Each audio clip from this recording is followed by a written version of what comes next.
Oh my gosh, how y'all doing? It is half past the hour, and I was supposed to go live earlier. But anyway, my daughter had a dance competition today. So as soon as I came back into the house, ate my food, my husband and I, we had sort of like a date night. We went out to a steakhouse. Anyway, I'm here. I'm so happy to be here. Hey, everybody. I am Dr. Alicia, and this is my book club. And the book we're reading is How to Be an Adult in Relationships. And it's the 5 keys to mindful loving. And gosh, for the past couple of months, I've been going through this book, and we are more than halfway done. So exciting. Hello, Nalisha, how you doing? Hey, I like that. Nalisha Mitchell, how you doing? Elaine, how you doing? Who is this Dr. O? Dr. O. Okay, Dr. O, how you doing? I hope, is that my coworker? I got a coworker named Dr. O. I don't know if it's him, but if it's you, oh my God, my daughter did not win. Y'all, let me tell you. First of all, they have been killing it at this dance competition. Her high school dance competition, they have been killing it. They've been winning first place at all of these competitions. And today they they did not win. They didn't place. And it's so interesting because like they're so used to winning. And I was like, Taylor, how you feel? She was like, this is deeply humbling. she said, I feel so humbled by this experience. So you win some, you lose some, but I was just happy that she was able to get out there and do some dance. Hey Kim, how you doing? Kim Johnson. Hey Lisa. Oh, Margot, you like my hair? Thank you. My 17-year-old, she did my hair for me. She does soft locks, y'all. I don't know. I needed something to spice up the holiday season. Do you like my makeup? Y'all like my makeup? It is a Black owned company that does my makeup. Her name is Vanity Vegan. Y'all check her out on Instagram. She sent me a whole package of makeup, and I was like, I'm wearing it on the air. So y'all check out Vanity Vegan. She sends me makeup, and she's really good.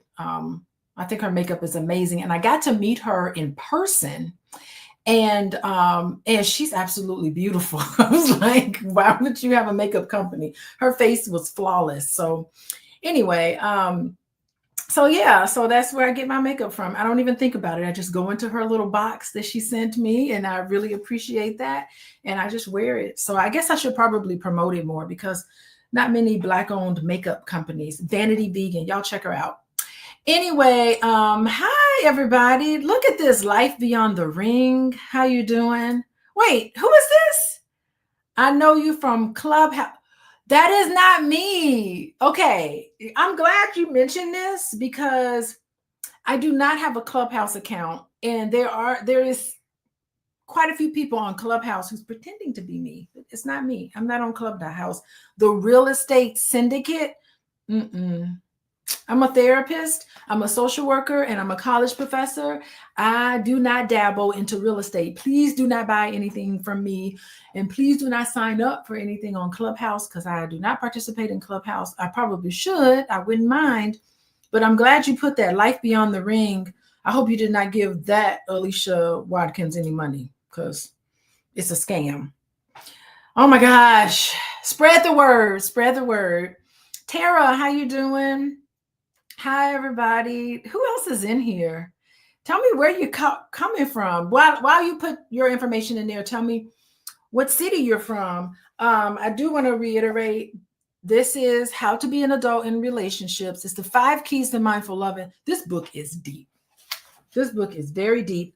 We are on chapter 5. So chapters 1 through 4, if you want to get that, you're going to have to text. Let me see.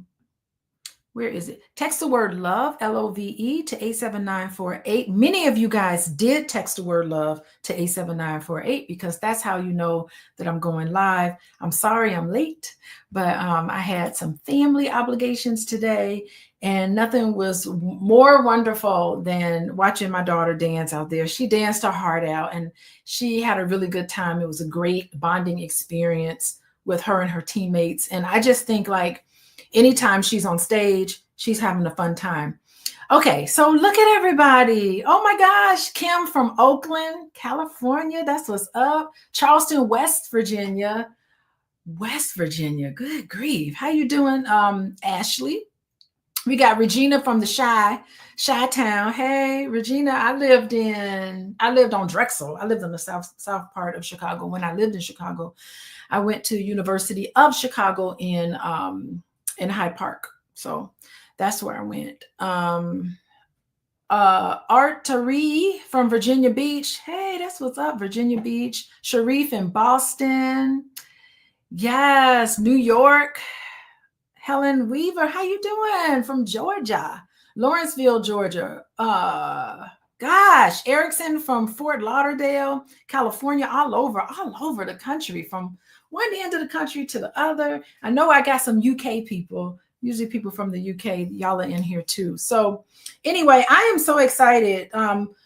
Gosh, we've been talking about many chapters in this book. What I like is that this book talks about the 5 keys. Can y'all see that? The 5 keys to mindful loving. Do y'all know what it is? I should quiz y'all. The 5 keys to mindful loving. What is it? It is mindful loving. What does that mean? It is attention. So it's giving your partner attention and then receiving attention from your partner. Attention, affection. That's another key to mindful loving. Key to mindful loving is affection, being affectionate with each other. It doesn't have to be hugging up all on each other, but it's affection in the way you guys interact with each other. Affection, allowance, no judging, allowing that person to be who they are.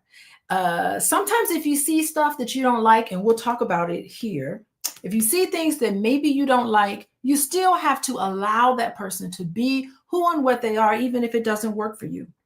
So still have to allow. So attention, affection. Thank you, Elaine. Allowing, you have to allow people to be who and what they are, and you have to appreciate them. So the 4th A is appreciation, showing the utmost level of appreciation. That is the 4th key to mindful loving. So instead of criticizing that person, you have to appreciate that person. And the last one is acceptance. You have to allow somebody, you have to appreciate them, and you have to accept them. And guess what? They have to do the same for you. So what this book centers around is all of the 5 keys to mindful loving. What I like about it is that it goes from the root. It talks about how you receive this from your parents growing up and how it has an impact on your current relationships. And today we're going to talk about conflict. We just finished up chapter 4, which was all on romance, all on high romance. So we don't fall in love, we rise in love, right? So that's how we need to see it. Not a falling in love, we rise in love. However, when it comes to conflict that arises, we really need to talk about falling into conflict because it is something that is inevitable. A lot of us do not know the inevitable piece of conflict, but we're going to tackle it today. Well, we're going to tackle part of it today. Today, I'm just going to read a couple of pages in chapter 5. Chapter 5 starts on page 133. I have the paperback book. You can get it on Kindle. There's even an audio book version. So I do have the Kindle version. I also have the audiobook version, but I prefer, because I'm old school, I prefer the paper. So I'm old school. I prefer paper, and I'll be reading from the paper copy. And we're going to talk about when conflicts arise, because this is a phase that happens in all relationships, and most of us don't know how to deal with it. Most relationships end in the conflict phase. Most relationships, as soon as somebody gets so scared, as soon as conflicts arise, we get scared and we end the relationship. And I think that sometimes we do this prematurely, and we're missing out on this opportunity to learn, not necessarily about the other person. You do learn about the other person on the other side of conflict, but in the process, you also learn about yourself and you also grow. So we're going to talk about that today. Okay, when conflict arises, And it's on page 133. Y'all ready? Okay, here we go. Here we go. I like what the author does because he begins every chapter with a quote. Here's the quote: time, force, and death. Lord.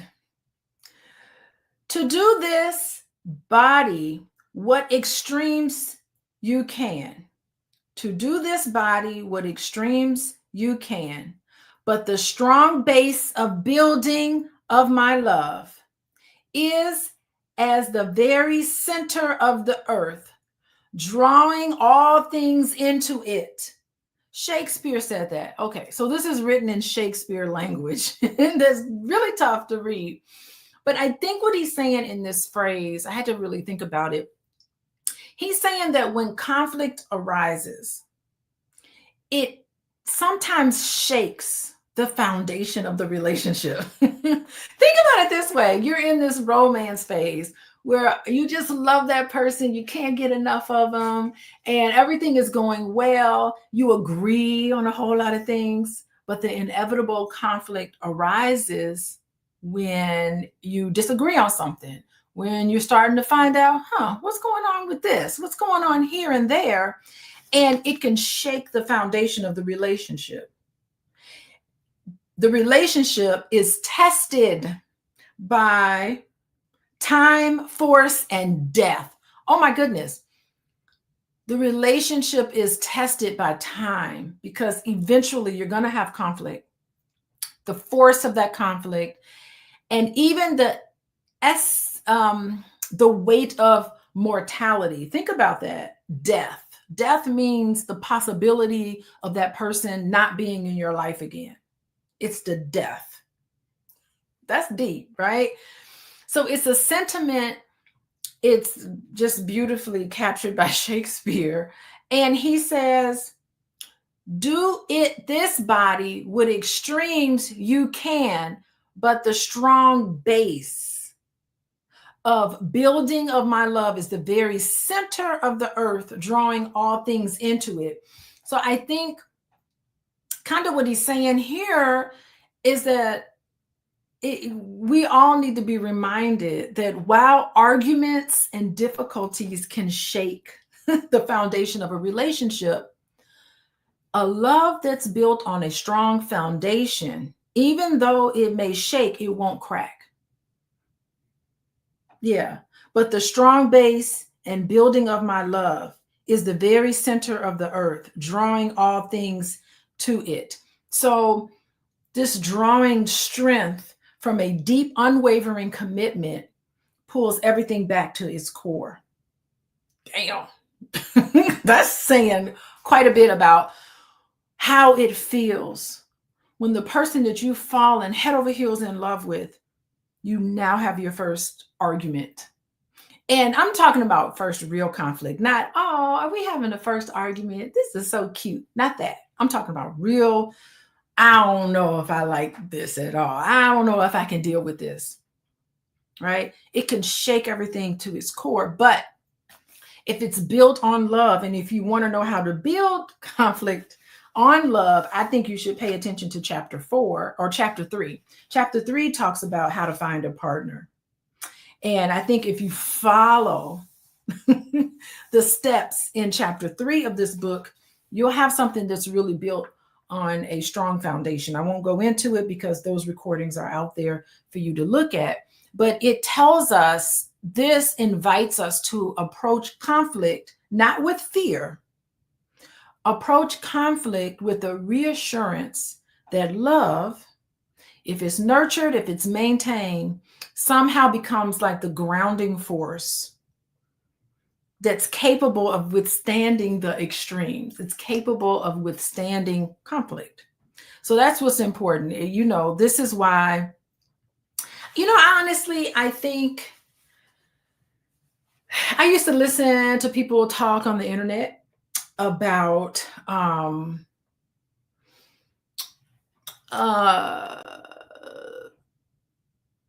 there was a lady on the internet, and I know Boyce really liked what she had to say, and I was kind of like, I don't really know if I agree with that.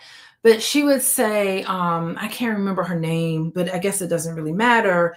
She would say stuff like, women, y'all take direction from your bosses, but you don't take direction from your husband, or something like that. And I was just like, that doesn't sit well with me, because I really do believe that a romantic relationship, it's incomparable to any other type of relationship you could have. Like, I think that, you know, if I'm married to somebody, he's not my husband's not my boss. Like, and I'm not his boss, we're equals.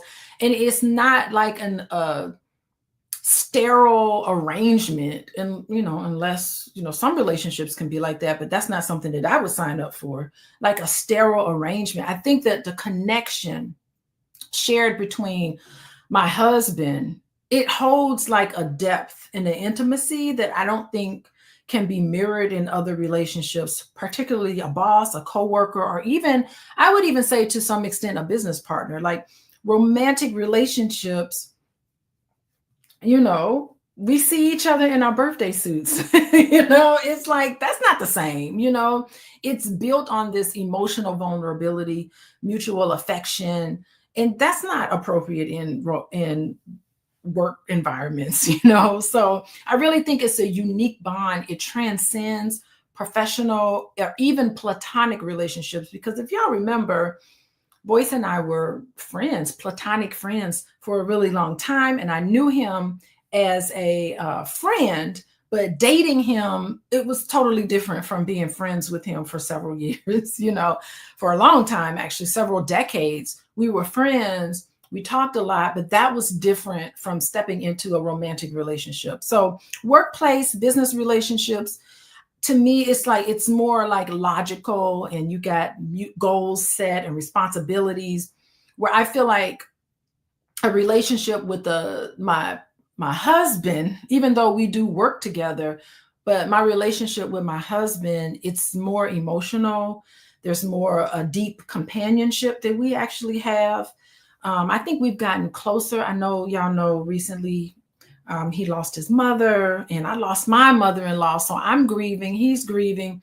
I think that deep companionship, dealing with a spouse going through something really awful like that, and really painful experience like that, and it compares to no other. And he helped me. It's interesting, when we first started dating, my father passed away, and he was there for me when my father passed away, and it was a very painful experience. It was probably the worst experience in my entire life. The whole experience of my father passing away and all the drama, it was a lot of drama involved. Maybe one day I'll share that story about my dad and all the drama. Oh, daddies, y'all do it to us. But it was a lot of drama, but he helped me through that. So I don't know. I just feel like it's important to make that distinction. The connection is irreplaceable. The connection you have with your romantic partner is irreplaceable. But anyway, let's move on. We've gotten Shakespeare out of the way. So, I mean, they're comparing conflict to the possibility of death. Like, this is core stuff, I think. Very core things. Okay, continuing on. In heroic tales, enlightenment is often followed by a descent into the underworld. Woo! Yes, it is. This is interesting. Enlightenment is often followed by a descent into the underworld, the darkness. That is your subconscious. Let me tell you something. Enlightenment can only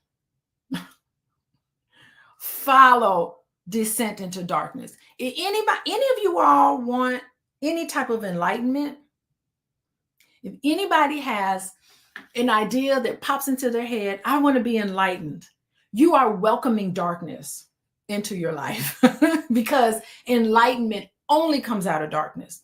George Lucas knows that.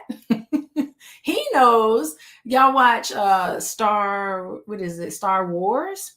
I'm more of a Star Trek person, but I really appreciate and honor and respect the concepts in Star wars, because he's talking about the dark side. Okay. He talks about the dark side, all moving all through that series. And it's a necessary step for enlightenment. You cannot have enlightenment unless you're willing to go to the dark side. There's songs written about it. Step into the dark side. You know, that's a necessary piece. Stepping into darkness. Okay.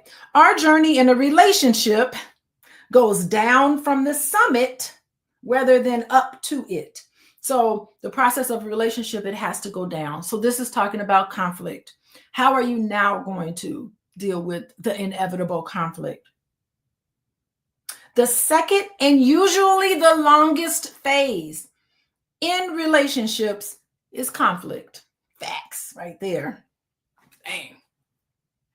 As the light of romance is replaced by the shadow of tension, you should welcome this. The shadow of tension. In this phase of the romantic image, the romantic image of you gives way to the reality of you. Peeling all the layers back, putting your best foot forward. You can only do that for so much. Eventually, your partner has got to know the real, authentic you. Not to say that putting your best foot forward is inauthentic. So in pathological people, we'll call them narcissists or even manipulative people, you never see who they are. But we're talking regular relationships, right? You do see who they are, but you see the good parts of themselves because that's what they're showing you. However, you're not seeing your partner in their totality. So their good parts, the bad parts, the shadow parts, their tics, their issues, their obsessions, their compulsions. You don't see all of that. You may see hints of it, but you're so interested in falling in love, you ignore all of the negatives and you see the beauty of it. So this is inevitable, the shadow of tension, the reality of you. It's a grieving process because what you thought that person is, they still are to some extent. It's just that there's more to them. There's more color. There's more dynamic that's in there, that's in them. Like, you know, we do not know ourselves, nor can we integrate our experience until we meet our own shadow and befriend it by struggling with it. How can we know our partner until we do the same with her? How can we love what we do not know? It's not real love. At the beginning, when you're falling in love with the great parts of somebody, the real love comes after conflict. That love needs to be tested, boy. If we truly know ourselves, nothing anyone else does is ever strange, entirely strange, or unforgivable. Yeah, it's like we do not know ourselves, nor can we integrate our experiences really until we meet our shadow, until we meet our insecurity. So the shadow, and we've talked about this several weeks. For several weeks, we've been talking about the shadow. The shadow is like the hidden parts of yourself. Sometimes you don't even know what it is. So it's all of your fears, all of your insecurities, the things you're insecure about, you know, and these are things that you repress. And sometimes you have to face that in relationships. Many people can't do it because they don't have a good self-esteem, by the way. But to truly grow and achieve self-awareness, you are going to have to confront these, and you only confront them in relationships. So I really do think that true growth comes when you marry somebody. Yeah, true growth comes in a relationship with that person, with anybody, right?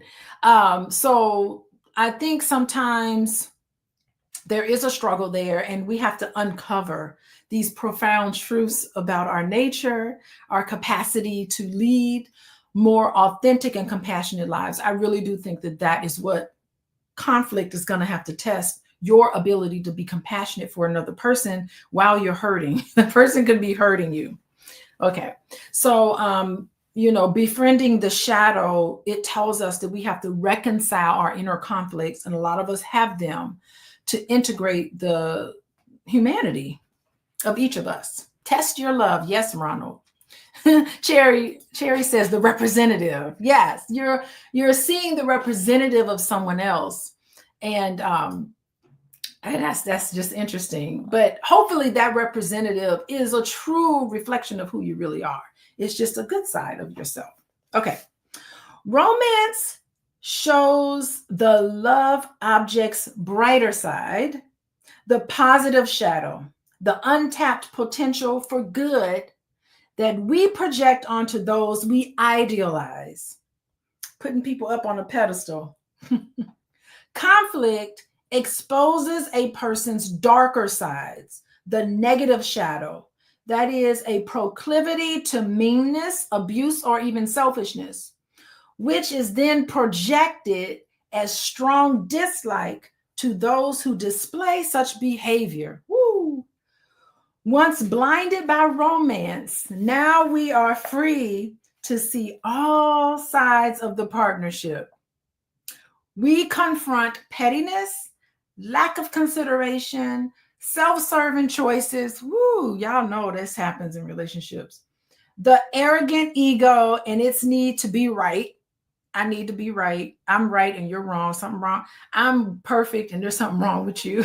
That's what the need to be right is saying. To get in the way and to avenge itself. We notice all the things in our partner that we cannot abide or hide. What we see in our partner is a projection, right? What was cute in romance way becomes acute in conflict.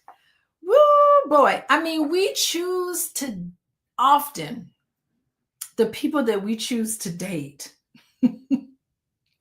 is a reflection of parts of ourselves. Like, our romantic partners can serve as mirrors. So suppose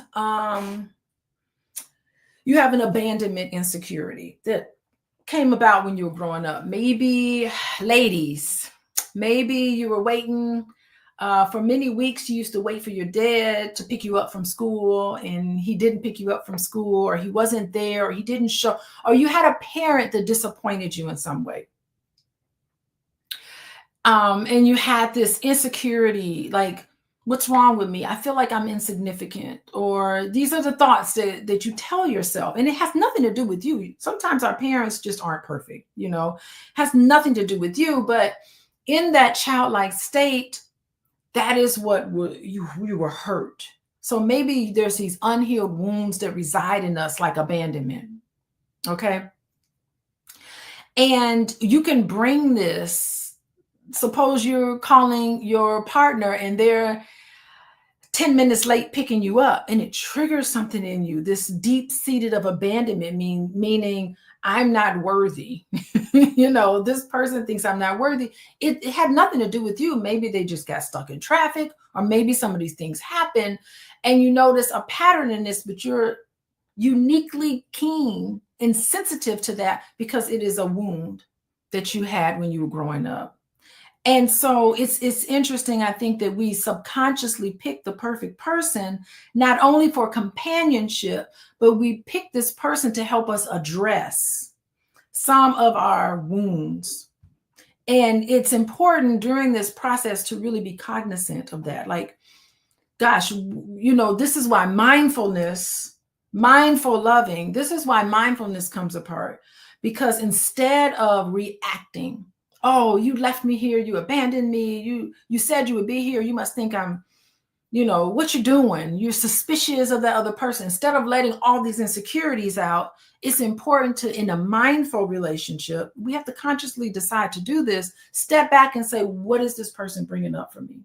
What's going on? And start working toward becoming whole and start understanding some of those things and processing it with your partner. If you have a partner that can help you process these things. Like, gosh, these feelings are coming up for me. Let me just tell you what happened. And telling that story and being vulnerable in those moments, that's how you, first of all, that's how you heal, but that's how you gain a deeper emotional connection with another person. And that's what I do in my practice when I'm working with couples.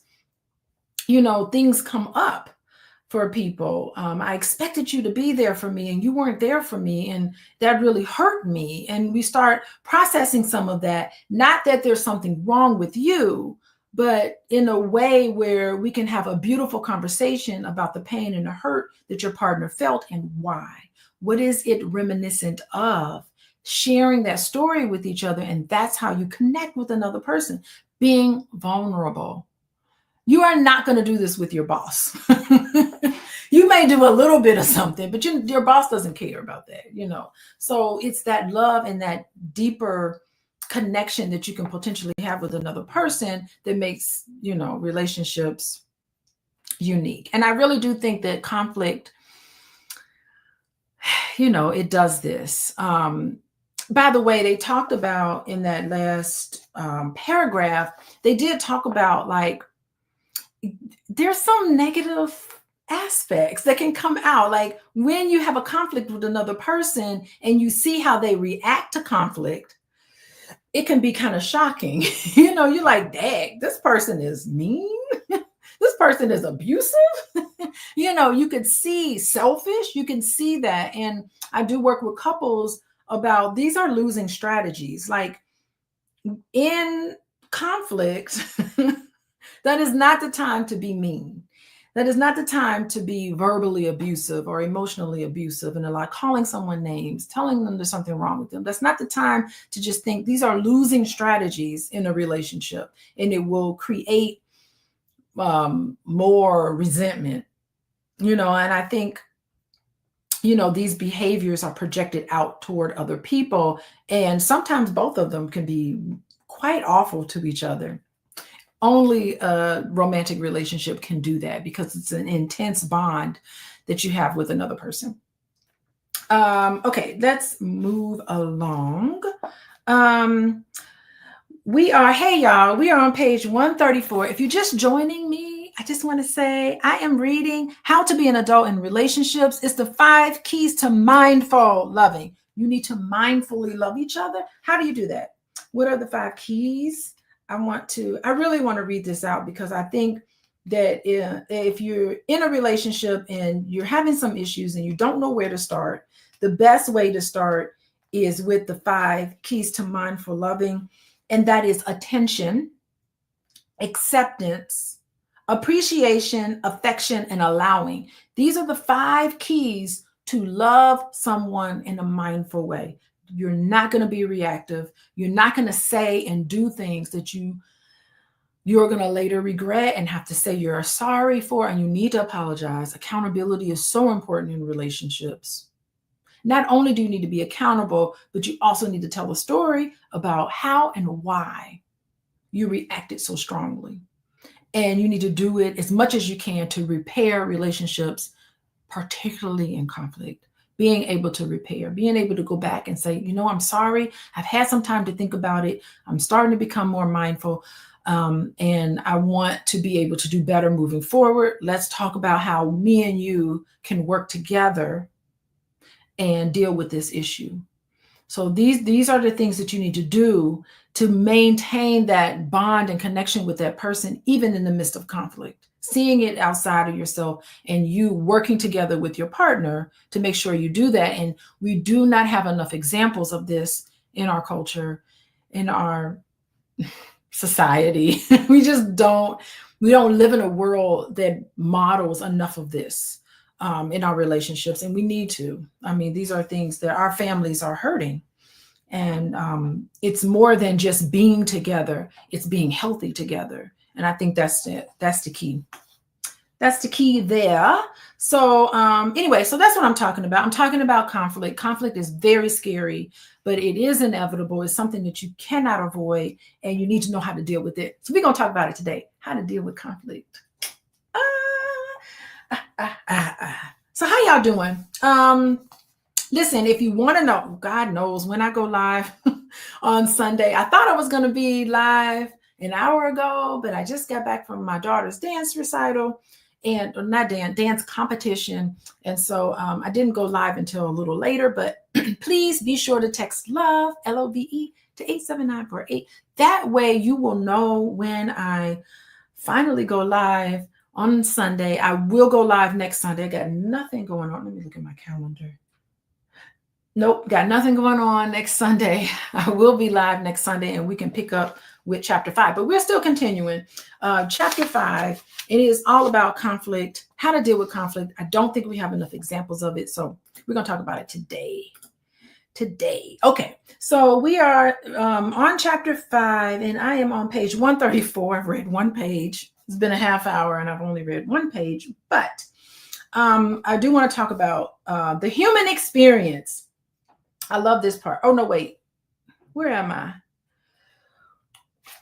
Oh, I'm here. Okay, I'm on the second paragraph at the top. The phase is this phase, the conflict phase, is a totally normal, necessary, and useful part of the process of building a lasting bond. Hello, that's what conflict is. Conflict is a phase in your relationship that is totally normal. Don't think, what's wrong with us? We're not getting along. Totally normal, necessary, and useful part of the process of building a lasting bond with someone. Without the struggle it entails, we might be lost in another and thereby lose ourselves. We need conflict in order to evolve from romantic projection to mature self-affirmation. In this phase, the conflict phase of love, that corresponds to the detachment phase of the heroic journey. You have to squeeze that coal to make a diamond. Conflict, restricting, uncomfortable. Can you imagine how coal feels when it's being squeezed? When you're squeezing that coal and you turn out, it ends up a diamond. I think that's where it comes from, right? Diamond, it has to have some conflict in order for it to be something worthwhile. Diamonds are valuable, right? It's a necessary process. It's a necessary part. That's what George Lucas, that's what that Star Wars franchise is nothing but an illustration of the necessary part that happens in us. We got to go to the dark side to end up being enlightenment. So therefore, your relationship must go to the dark side in order for there to be the diamond. Oh, and a diamond is what you give your wife when you get married. Maybe that's the real reason of a diamond. Hey, it just occurred to me. Maybe the real reason why men give their wives diamonds in general, or diamonds when they get married, maybe diamond was the stone that's representative of enlightenment, of going to the darkness in order for enlightenment. You seen the coal? I think that's what diamonds are made out of. Ooh, correct me if I'm wrong, but I think that's what diamonds are made out of. And that's the darkest thing. Ain't nothing darker than coal. It's black, right? So black coal and then diamond. There we go. Wow. Okay. So that is the symbology of the enlightenment. Bright. Things are bright.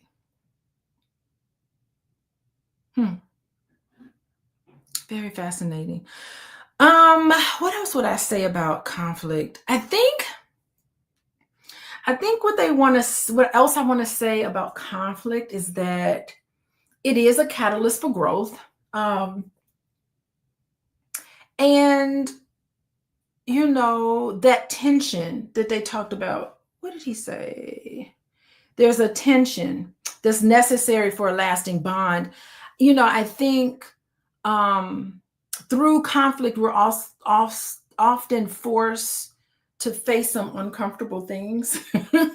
And we do have to peel back some of these illusions that we have of each other. Um, and I think this is how you become self-aware, you know. I think also when you have conflict, you need to resist the urge to say to yourself, what's wrong with them?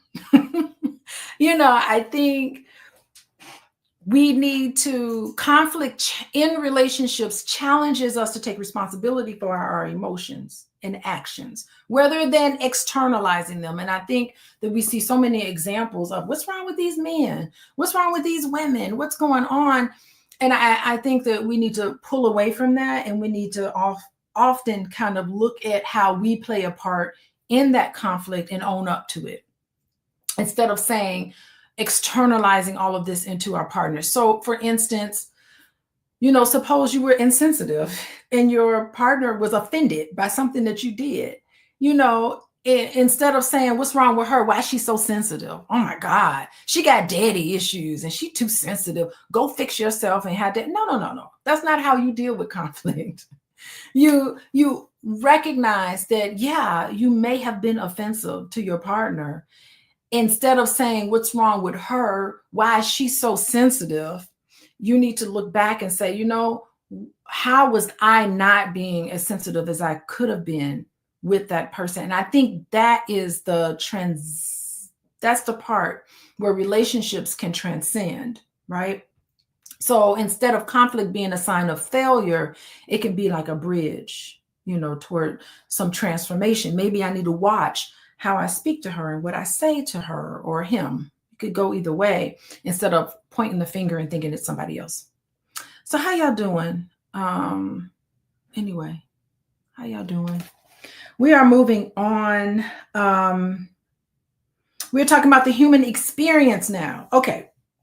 So human experience occurs only in a relational context, and specific conflicts from our past are excavated in relationships.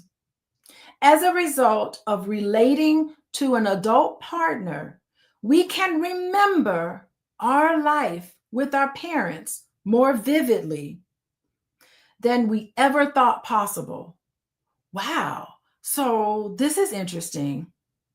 As a result of relating to an adult partner, we can remember our life with our parents more vividly than we ever thought possible. So it's bringing up things with your own parents. In the conflict phase, in fact, we cannot help but meet up with the revenants of early life. This is the phase in which we hear ourselves saying to our partner and our children the very words we heard our parents say to us long ago. So you start realizing, hey, I'm running a script. I'm becoming my mother. I'm becoming my dad. I can't believe I'm running a script based on what I experienced when I was younger. Yeah. Okay. This is the phase in which we hear ourselves saying to our partner and our children the very words we heard our parents say to us long ago. This is when we carefully train our partner to help us reenact our earliest and most bitter disappointments. We are reenacting these things. We are reenacting our bitter disappointments, hurts, and losses. Y'all ready for that? Are you ready to confront the fact that many of the things that you complain about your partner about is a reenactment of bitter disappointments when you were younger, hurts and losses? Whether it's happening or not. So projective identification is a real thing. You know, there's feelings that you have that you're so uncomfortable dealing with it that you project it onto your partner. Whether they're displaying these behaviors or not, you can't help but to unconsciously project onto your partner all of the hurts the disappointments and the losses that you've experienced in the past. Y'all ready for that? Most people I know are never ready to really confront that. And it takes a lot of dancing that I have with clients. It's a lot of dancing to try to get them to become vulnerable enough to make the connection between the presenting problem, because that's the first thing I say. Anybody ever want to meet with me? The very first words out of my mouth is, what brings you here? What's on your mind? What's going on? Tell me what's going on. And I usually write down verbatim what you say, because I know that that presenting problem is a representation of past hurts, past disappointments, and past losses that are unresolved. That's just how it is. So, but it's a process to get to that point where we start peeling all the layers back and start getting down to the real presenting problem. But that's the presenting problem that you give, but there's a real problem. And so we start getting down and we dig into that. It's fascinating. I feel privileged. I honestly feel privileged. Every single client that I work with, I feel privileged to work with them because they share with me, and it's confidential. So I ain't telling nobody, well, unless somebody's in danger, of course.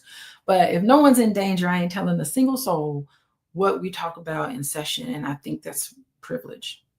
That's a privilege. Okay. So, where are we?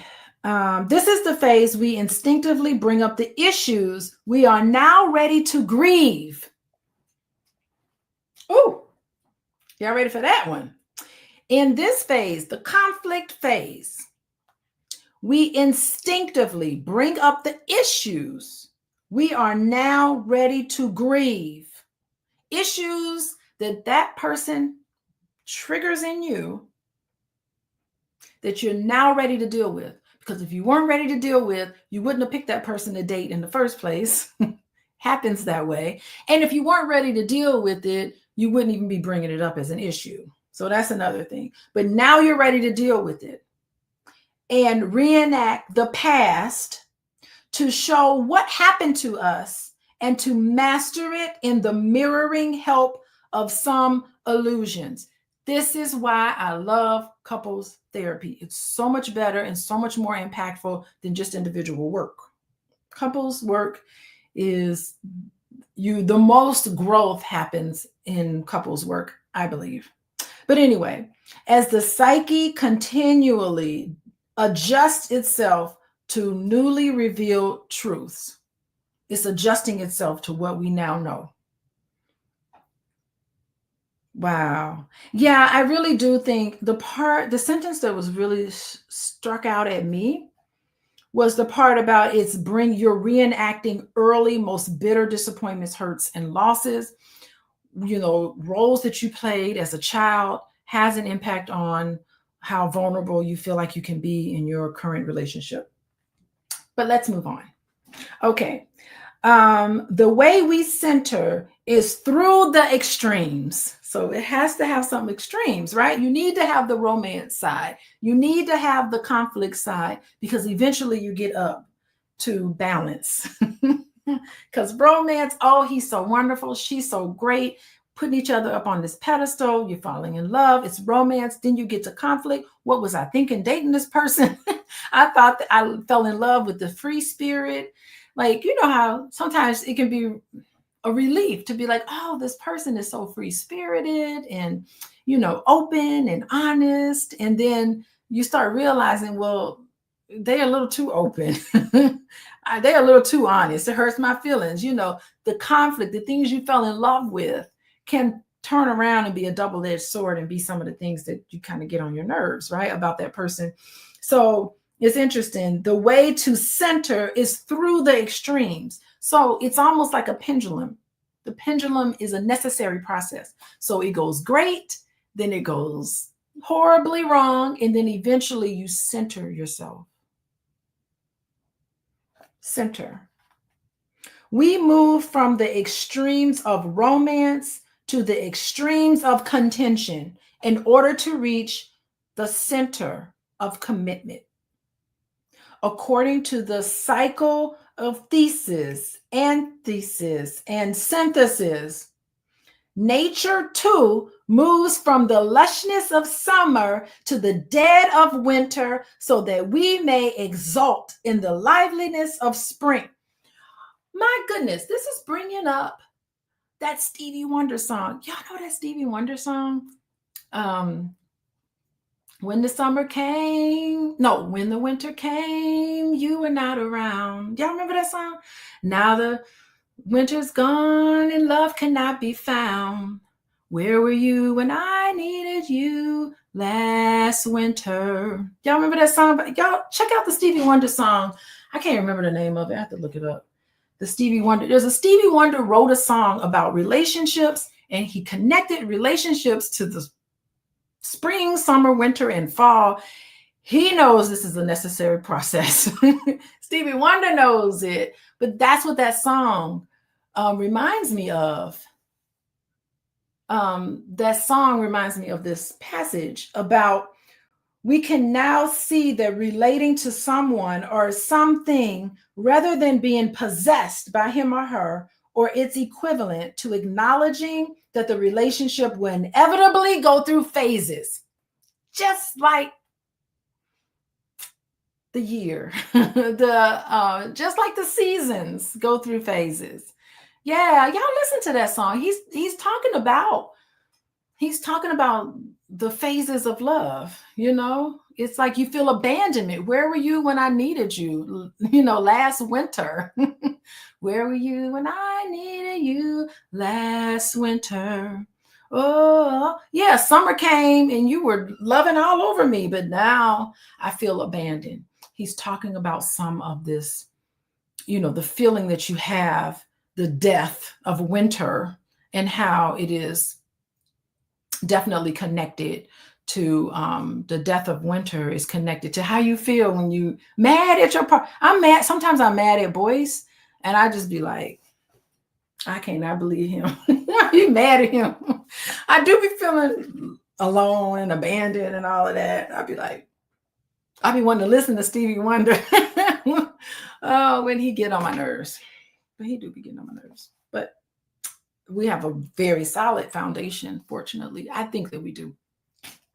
Anyway, let's move on. Okay, finally, it is useful to realize that in the journey from romance to conflict, we move through 3 modes. So I guess the author is saying that there's 3 modes.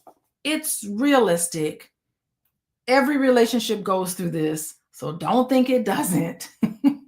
And it's strange having a somewhat public relationship going through these normal things. Okay, so every relationship goes through the ideal. Y'all know about that? The ideal. That's my favorite part, of course. The ideal is the best of all possible situations in love, where y'all are just vibing, you're in love with each other and you're vibing. At my best in this mode, you will see me being loving, yes, heroic, compassionate. There is little need for work on myself. So in this moment, when things are going great, the ideal is there. You don't need to work on yourself. You're already pretty. Your natural default is to be loving, is to be heroic, is to be compassionate. I think Boyce and I, we have a lot of compassion for each other. Okay, normal. Sometimes it's this normal part. I think that's in the middle. Routine living with no major stresses or highs. No major stresses. Adult functioning. In this mode, I am clear, I am reliable, I am committed to the relationship, to the work of addressing, processing, and resolving things. So there is a point in your relationship, there is some things where you're just totally committed to resolving things. You're on the same page, you see conflict, you're dealing with it together. You're clear, very reliable. That means repeatable. I'm also a research professor. I teach research all year round. Last semester, I taught research one in the master's program. This semester, I'm teaching research 2, advanced research. So I'm a research instructor, and I always talk about reliability, which is repeatable. That means you can trust it. Reliable means you trust. You trust that that person is always going to show up. I can trust that my husband is always going to do certain things at a certain time. He's very predictable in a lot of ways. There's things that he does that, and that's really, I love that. Like, I don't like chaos, right? You know, so I love the fact that he always comes through. He always says what he means what he says. I love that part of him. And I, hopefully to him, I do that too. Okay. Things can be resolved. We have hiccups in our family and things happen. And so we try to resolve it. That's the normal phase. Okay. Then there's a low. Necessary process for all relationships where you have, like, you hit rock bottom. There's high stress. There's breakdown in a relationship. There's deep depression. You sad, got agony because the things ain't going well. This is okay, right? At my worst, in this mode, you will see my mean streak, my self-pity, my paranoia. You will see me. This is at my worst. No relationship work is possible here. Personal work is required first. So you need to go within. So when the relationship is at a low, that's when you need to really work on yourself, because those are the qualities, those are the aspects of yourself that you need in you, that you need to grow.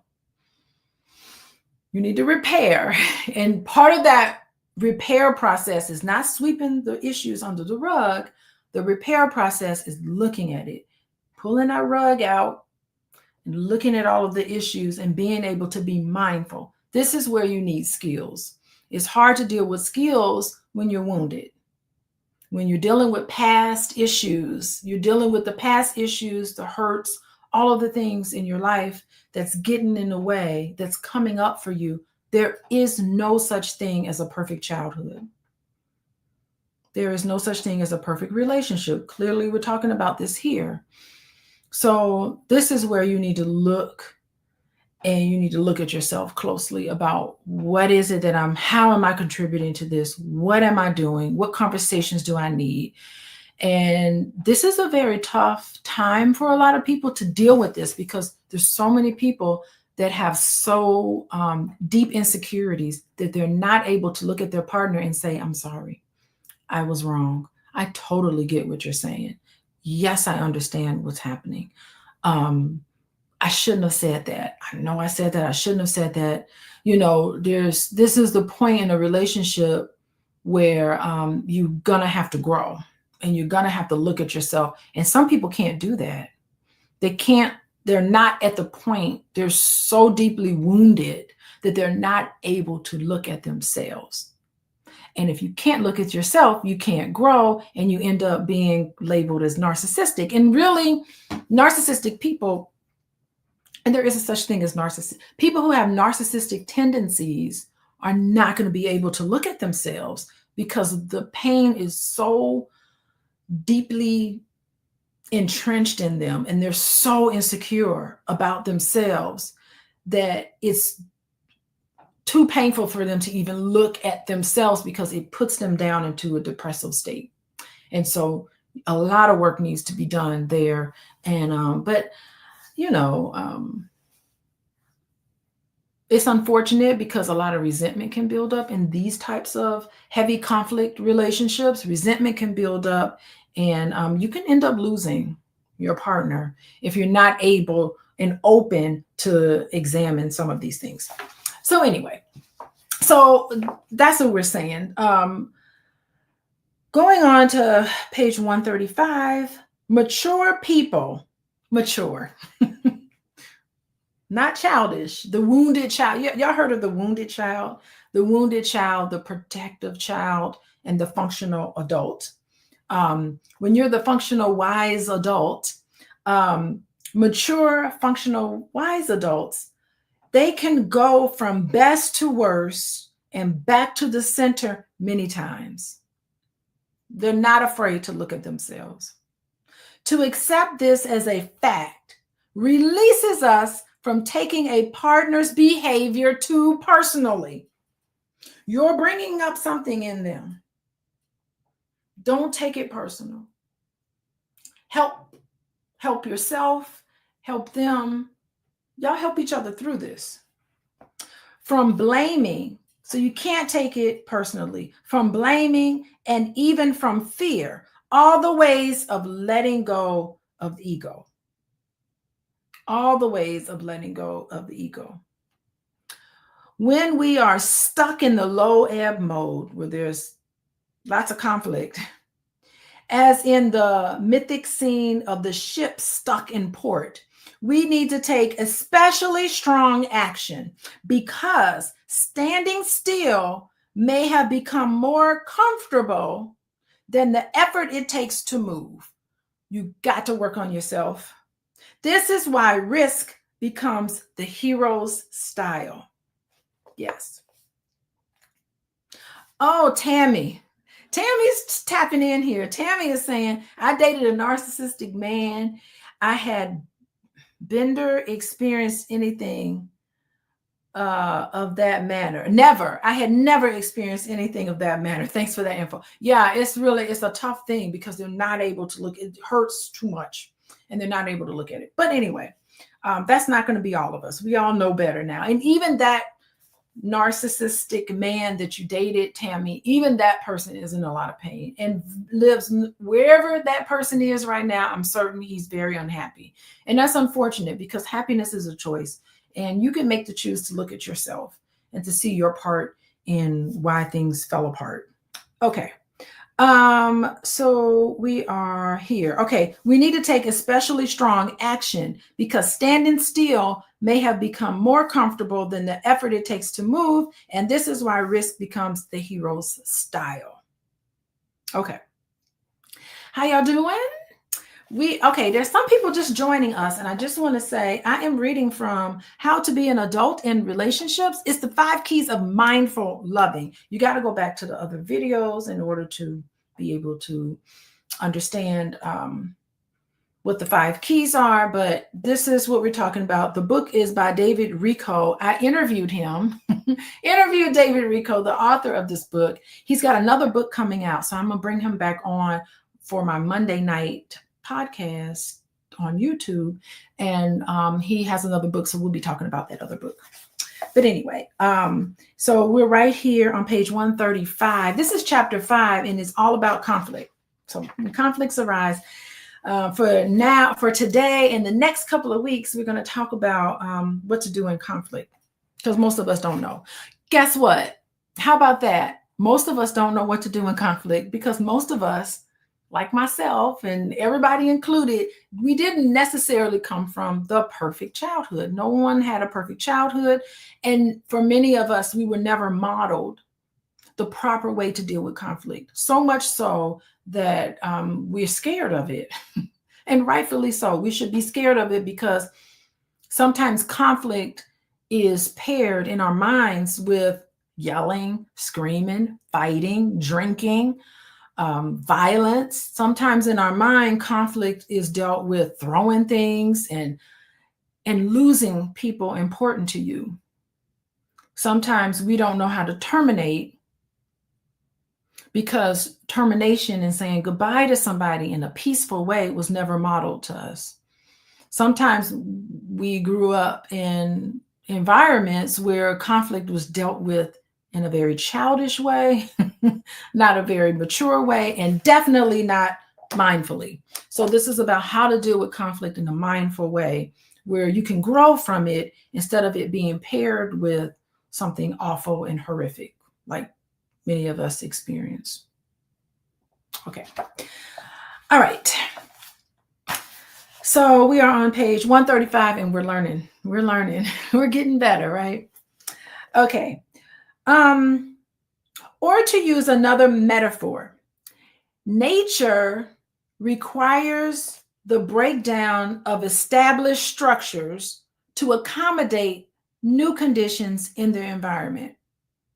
This means that life necessarily includes turbulence and disillusion.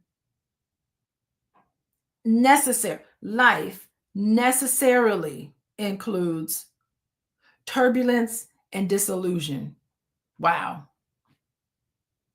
The harborers of transformation. You can't have transformation. You cannot grow as a person without turbulence and dissolution. I don't like turbulence on an airplane, but it's necessary to get where I need to be. Sometimes turbulence is just what happens in the air. I don't quite understand it, but anyway. In fact, natural systems zealously participate in their own self-transcendence. Saint John of the Cross speaks in just these terms about the ego. Okay. Swiftly and with nothing spared, I am being entirely dismantled. Oh my goodness. John the Cross speaks in just these terms about his ego, that swiftly with nothing spared, they ain't sparing nothing, I am being entirely dismantled. That's how it feels. That's what the ego feels like. He does not merely say that, but prays for it. He prays for the dismantling of his ego because he understands that that's how you grow. That's how you transcend, is to just disrupt things as it is. Reminds me of another song about everything must change. Nothing stays the same. This is what this is saying. Everything gets dismantled. He does not merely say that, but prays for it because he understands that's how you grow. Disturbance of the status quo and the dismantling of old forms are signs of healthy evolution. It don't feel like it in the moment, but sometimes things need to be disrupted. Conflict needs to happen in order for you to transcend. We asked for it when we were born. We asked to be transcended. We asked to be born here on earth, I think, so that we can experience life, so that we can learn and transcend to, I think, other forms. I think that's why when we pass away, people say that person transcended, because I really do think it's a you're transcending to another whatever. Okay. Nature rejoices the sprouts of spring, but is equally excited by autumn. So nature loves spring. The birds are beautiful. The trees are blooming. Nature gets excited about spring, but it also gets excited about autumn.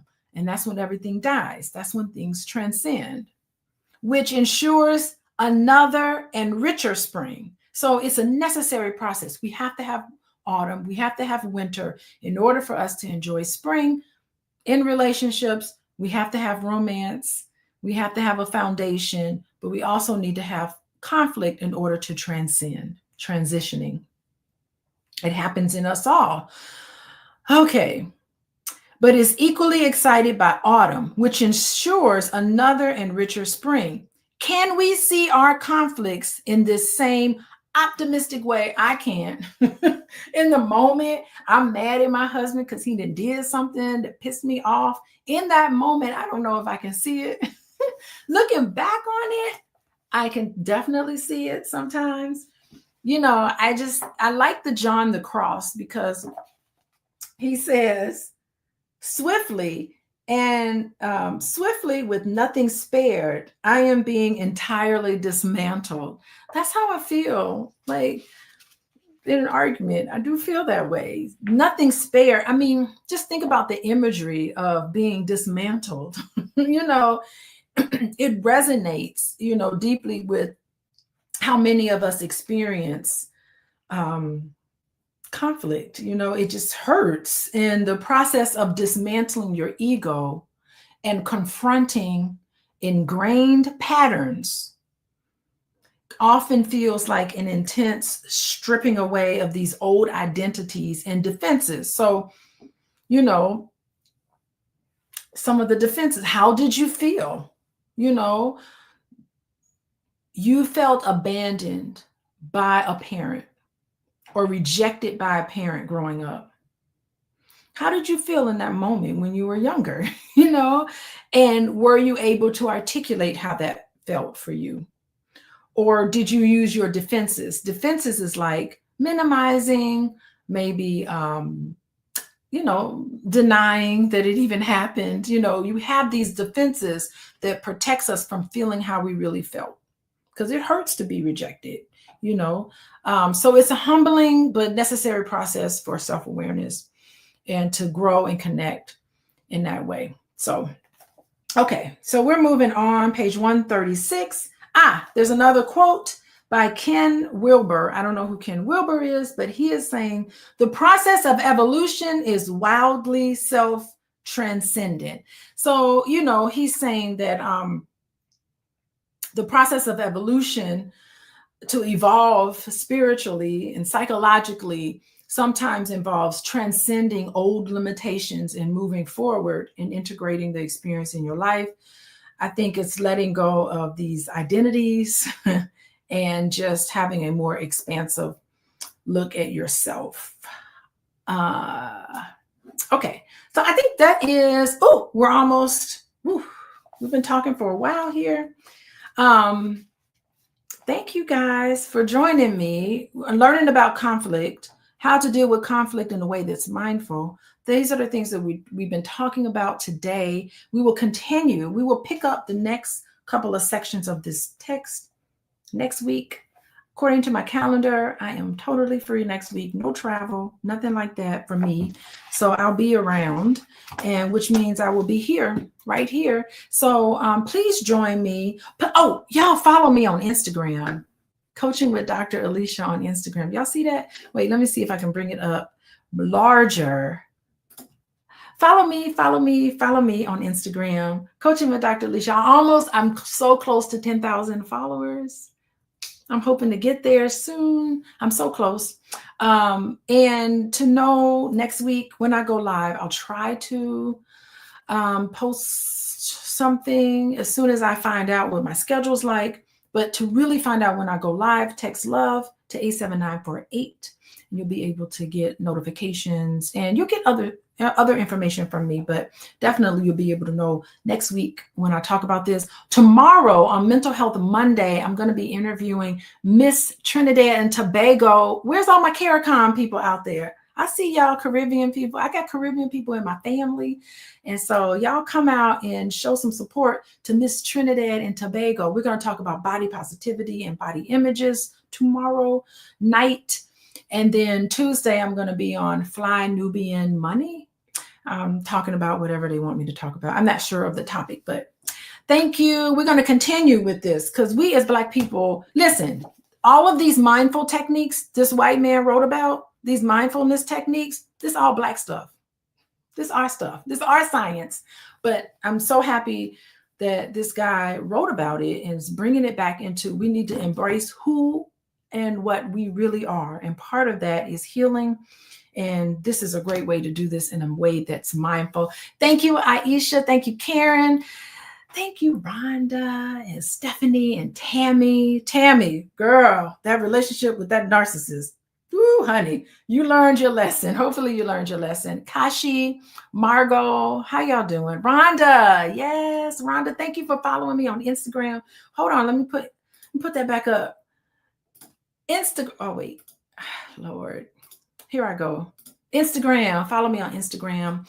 And if you want to reach out to me, you can definitely go to my website, Coaching with Dr. Alicia, fill out the intake, and I'll be in contact with you. You can schedule a consultation with me. I can work with you on a more confidential, intimate level with my coaching program.